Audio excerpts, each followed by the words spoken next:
هل تسكن في منزل جديد؟ ومع ذلك تظهر فيه الرطوبة؟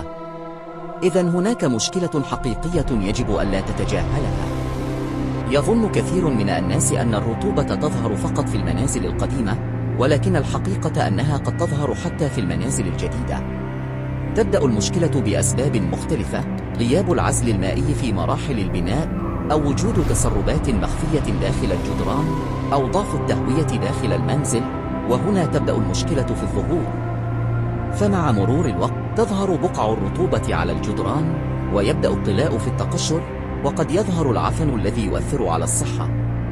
والأخطر من ذلك أن كثيرا من الناس يتجاهلون المشكلة حتى تتفاقم وتصبح مكلفة جدا في الإصلاح.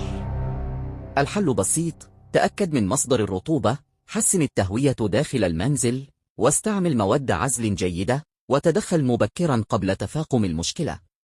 هل تعاني من هذه المشكلة؟ شاركني في التعليقات.